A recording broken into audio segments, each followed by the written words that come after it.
Here we go. We are back and ready for part 2 of our how to get ores expedition here. And today we're going to end up talking about caving. Caving is really an awesome way to get resources. It can be really fun. You can get tons of resources in a pretty short amount of time, and you're going to discover all sorts of really cool things about your world. Actually, I'm recording this after I've already done all of the episodes. So this is future Prowl here. And let me tell you, we discover some absolutely insane things while we do some caving. So before we actually go in, let me take you guys into what exactly you should be bringing with you when you go caving. That way you're prepared and ready to go. Okay, first and foremost, I think I have everything on me that we're going to need. We're armored up, of course. We have our shield. We have a stack of wood, so we can easily craft anything we may need to, such as sticks to make more torches. I don't think I'll need to craft a chest or anything, but you never know. So having a stack of logs is always a good idea when you go on a long caving adventure. We have a crafting table. We have our standard tools and stuff, including our Fortune 3 pickaxe. This is very important. Make sure you have that. And we have a blank pickaxe since we don't have other enchantments quite yet. We have weapons, and I have a bow with some arrows, which is a good idea too, because if we go caving, we're going to want to be able to shoot mobs that are maybe far away from us. So I think that will also take good care of us. We have some food, a water bucket, a shovel. I think everything else here is pretty good. Now, when it comes to caving, there's a few basic tips that you need to know. And part of this is going to depend on what your goal is. First of all, you're going to need a good cave to go in. Sometimes a good cave might be right where you're already based at. And sometimes you might have to wander around and just look for a hole in the ground out in the overworld as you explore through. Here, we do have a cave here. I'm not really quite sure if it's a good one or not. Like, there might not be hardly anything down there. I do know, though, my goal is going to be slightly different than maybe your goal will be when it comes to going through the cave. I not only want to get ores, I want to torch everything up. I want to keep any mobs from spawning in all of the caves. And I want to generally go this way, which looks like it's the Z position. If you look at my coordinates, the Z position going in the positive direction. Now, ultimately, I'm just going to follow the caves, but if I can have a choice of where to go, I'm going to go in that Z direction. Now, let's go down here. Luckily, we can fall from any height into water, and we will not take damage.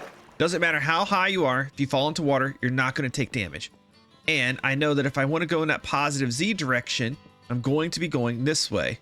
Now, when you're caving, you need to be extremely careful because there could be mobs, and probably will be mobs, around every corner. Like, here's the zombie coming for me right now. It could be a little bit hectic.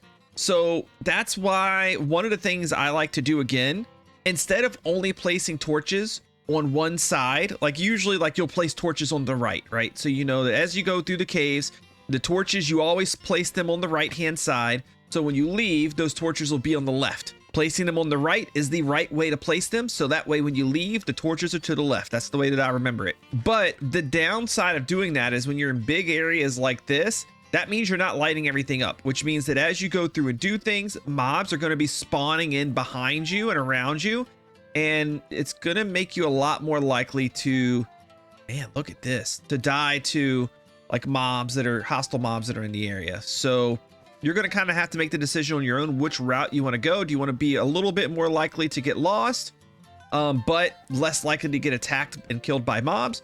Or do you want to for sure know where you're going and know your way out, but have to risk fighting mobs a little bit more? Also, a bow, very nice thing to have with you. Ooh, that's a baby zombie down there. Baby zombies you have to watch out for. They're just like regular zombies, but they run a lot faster. They're very hard to avoid and get away from. And since they're smaller, they're a lot harder to hit too. And in Bedrock Edition, nice thing is you can just kind of spam click, and for the most part, it should keep mobs off of you. And if you have some type of armor, you shouldn't have too much problem fighting anything except for a lot of skeletons that are hard to get to, or creepers. Another thing when you're going mining or caving like this is you might want to have an idea of like, what are you looking for the most? Because if you collect absolutely everything, like say like I'm doing right now where I'm getting this copper, and I'm trying to go on a little bit longer of a caving trip, or even this lapis right here, you can usually run across quite a lot of it. What's going to end up happening is you're going to end up filling up your inventory really quickly, and you're going to have to leave your cave a lot sooner than you wanted to meaning that you're really not going to be efficient. You're going to be traveling back and forth because you keep filling your inventory up. So right now, for me, I want to get a decent amount of lapis. I don't need a ton, but I would like to have a decent amount. I definitely want a lot of iron. As much iron as we can possibly get, I will take all of it. If we come across any redstone dust, I would like to have some of that. And gold is good to have too, because it's going to be maybe a little bit before we get to a gold farm. So just getting some gold right now would probably be pretty beneficial.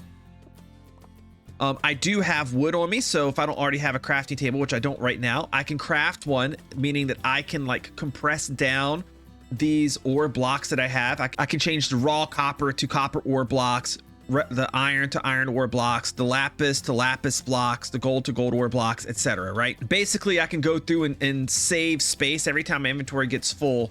I could do that. I could do the same thing with redstone. You can even do the same thing with diamonds as well. So all of those things are possible for you to compress down. But just keep in mind, the more things that you do collect, the quicker you're going to run out of that space. This little guy flying around right here, by the way, that's a bat. They're like an ambient mob. They don't give you anything. They don't hurt you.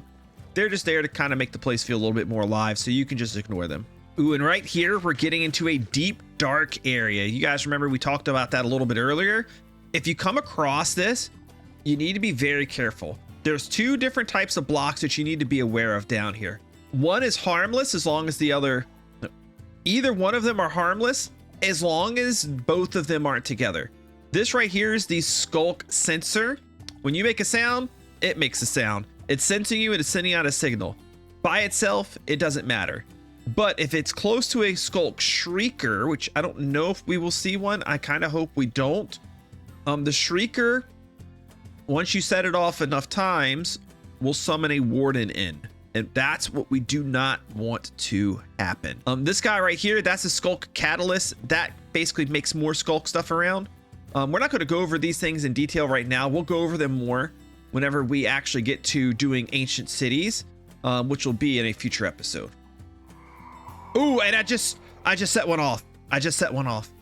There he is. That's the skulk shrieker. That's our first time setting one off. So I don't have to worry about the warden. I have the darkness effect right now. That's kind of scary. It also means I'm just going to stay away from here for right now. There's a whole bunch of sensors around it. I don't want to set it off again. I'm just going to kind of creep over this way. And we're just going to go back up and leave this area alone for now. We'll come back here. Maybe when we're a little bit better geared up and equipped for taking care of that. Oh, and now I'm getting attacked by, oh gosh, I'm going to get killed. I can see it happening now. There's a skeleton over there shooting me. There's a lot of bad stuff around here. What I'm going to do is I'm just going to kind of run around. Oh, that's not good. And I wanted to place some torches around. Look at his little animations. I wanted to place some torches around because that'll keep more mobs from spawning in while I get rid of these ones. Oop. If you see a creeper about to blow up and you don't think you can get away from him in time, make sure you crouch with your shield. Your shield will absorb 100% of the explosion. You will not get damaged at all as long as you're generally facing towards the creeper. Okay, so my plan now is this. I want to see if I can find a cave entrance somewhere out here, like deeper into my like future base area, because we're going to be basing like more in the center of this forest when we move out of our little starter base area. So I want to really be lighting these caves up, and I would like to go through and just kind of see what's down here. Also, we have not found one thing yet. We have not found an amethyst geode. Amethyst geodes can be found anywhere between Y level 30 and -58. So what we're going to do is we're going to go through here. We'll try to go deep whenever we find a cave. And I think I'm going to do this portion on stream right now, and then I'll bring you guys in when we find that amethyst geode so I can go over it. But there is a very specific reason why I want to find an amethyst geode out here somewhere. And that's because the crystals that they generate, they're pretty important for a few different resources, and they're not easy to farm. So if I find one close to where my main base is, those amethyst crystals, they will grow while I'm just around my base doing normal stuff. So every so often, if I make an easy way to get down there, I can just go down there and farm out all of the amethyst shards, and I'll be good to go. So it's always good to have one close by that you can like regularly visit and get all of the shards out of. So that's what we're going to look to do. Oh, I do not want to look at the Enderman. Walk away. I had to cut in here during the live stream to show you guys, we just ran into an iron vein. Now, I'd actually already found one of these down in my little tunnel area where we were doing the branch mining, but to find one up here, just randomly exploring around, is absolutely awesome. So I think you know what this is going to mean.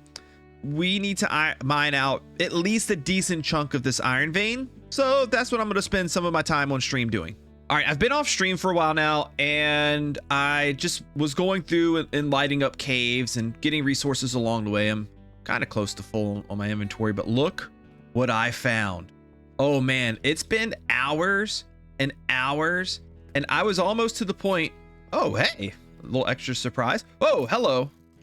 Anyways, I was about to like give up to the point where I was just going to look one of these up. This one's a small one, so that's not really cool, but we found one.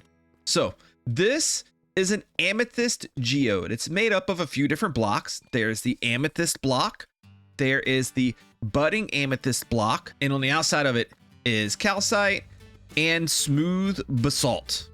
That's what this guy's made out of. And these guys, they're amethyst crystals. They have like, I think 4 growth stages. I think this is stage number 1, stage number 2, stage number 3, and stage number 4. This is a fully grown one. And when you mine this out with Fortune 3, you get a lot of amethyst shards. And those amethyst shards are used for a couple things, but the main thing that they're used for that I care about is making tinted glass. Tinted glass will basically block light, but still let you see through. It's like glass that light doesn't get through, which is really important for a few different types of farms.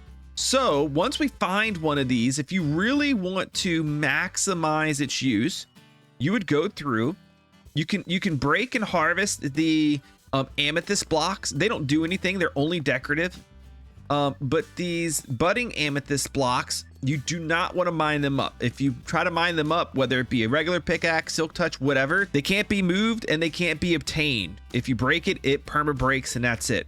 So when you find one of these, what you want to do is expose all 6 sides. That way the amethyst shards can grow out. And then you probably want to make some type of like staircase system or something so you can easily get up to all of them. This one's incredibly small, so we're not going to get a lot out of this. So what I may end up doing, I don't know if I want to use this one because it's so small. I might look some up on Chunkbase. Now, I don't think we've used Chunkbase yet this season. Chunkbase is a website that you can go to, and it has all sorts of cool information. You can see every feature about a map, and they have like these little, what they call apps that are basically just like little specific maps to show you specific things. I really only care about the amethyst geodes right now. So I'm going to click on amethyst geode. I'm going to change this to Bedrock edition 1.18 to 1.21. And then I'm going to look at 2 things in game. I'm going to look at what my seed number is. I'm going to type that in. That's actually already in on mine. And I'm going to check out my coordinates. I'm at negative 1100 and then 1100 right now. This should be pretty close to my main base area. And I go down here, I type in negative 1100, and then I type in 1100. I hit go, and I can zoom in some. And all of these little purple dots are where an amethyst geode should be.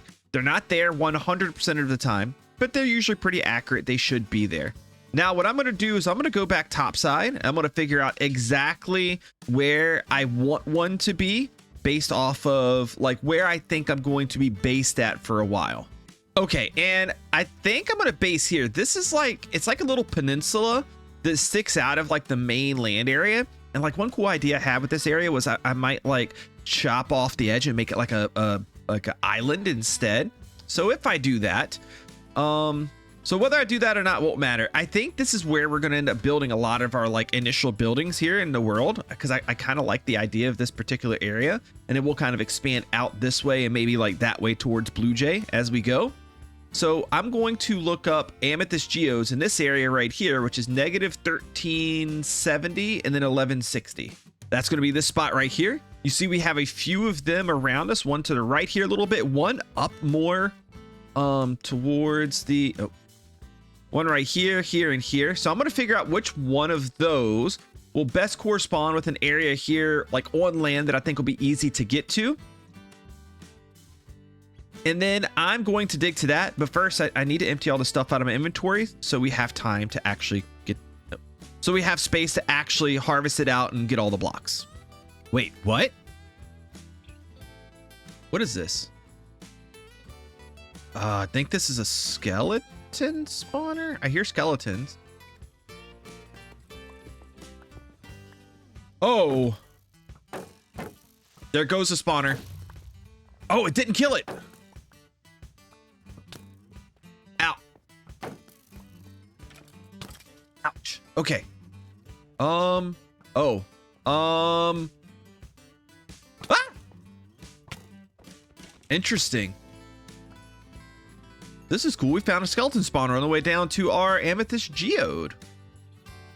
And a mine shaft on top of that. Oh, and here we go. Here's the amethyst geode. It's like right below. Oh, this is super cool. Let's drop in and hope nothing's in here to kill us. Okay. We're safe. We're good. Here's my plan.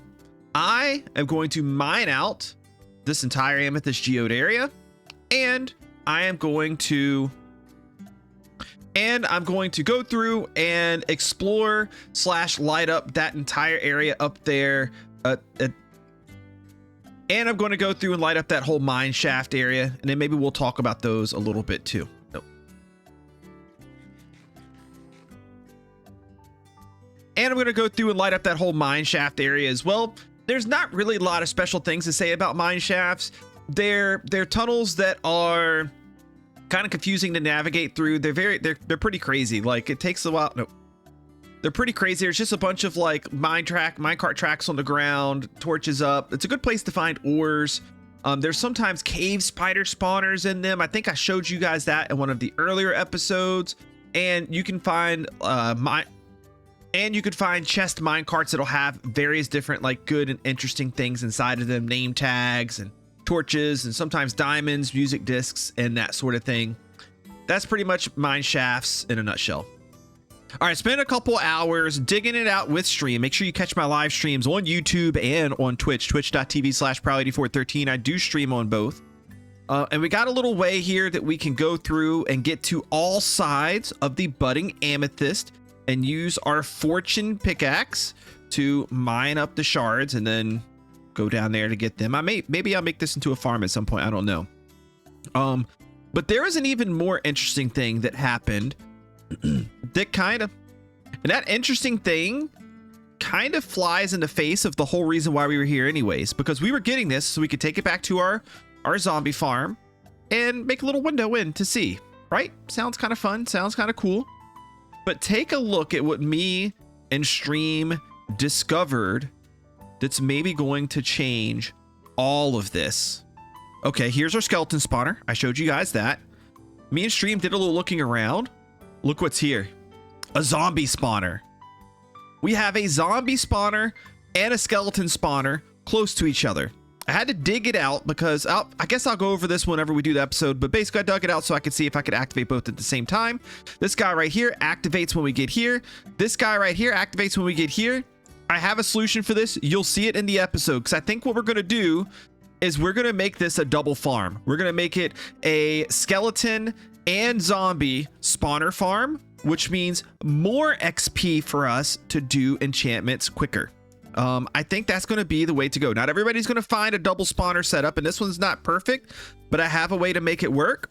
Okay, and all my caving for now is done. That was several hours of caving, although a lot of it was just spent lighting up the caves down there.